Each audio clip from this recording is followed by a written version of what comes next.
મારું નામ પટેલ યુવરાજ છે। હું ધોરણ 6 એકચોટિકા શાળામાં અભ્યાસ કરું છું। આજે હું તમને રક્ષાબંધન વિશે જણાવીશ। રક્ષાબંધન એ એક ભારતીય તહેવાર છે। તે શ્રાવણ સુદ પૂનમની તિથિએ આવે છે।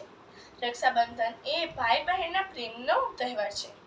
રક્ષાબંધનના દિવસે ભાઈ બહેન સવારે વહેલા ઉઠી નાઈ ધોઈ તૈયાર થઈ નવા વસ્ત્ર પહેરે છે। બહેન ભાઈના કપાળમાં કંકુથી તિલક કરે છે અને ચોખા ચોંટાડે છે। ત્યાર પછી તેના જમણા હાથમાં સુંદર રાખડી બાંધે છે। ગોળ, સાકર કે મીઠાઈના ટુકડાથી એકબીજાનું મોં મીઠું કરે છે। બહેન ભાઈને આશીર્વાદ આપે છે, ભાઈ બહેનને ભેટ આપે છે। આ તહેવારને વીરપસલી નામે પણ ઓળખવામાં આવે છે। પ્રાચીન કાળમાં દેવો અને દેવતાઓ વચ્ચે યુદ્ધ થતા। તેમાં યુદ્ધમાં વિજય માટે ઇન્દ્રાણીએ તેમના પતિ ઇન્દ્રને રાખડી બાંધી હતી। મેવાડની રાણી કર્માવતીએ હુમાયુને રાખડી મોકલી હતી અને તેને પોતાના ધર્મનો ભાઈ ગણ્યો હતો।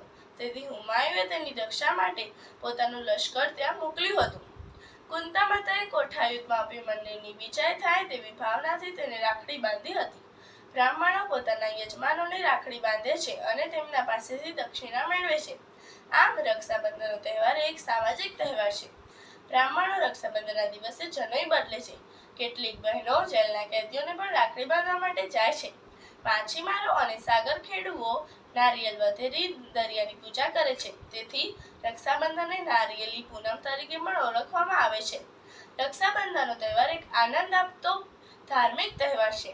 બધાને શુભ રક્ષાબંધન।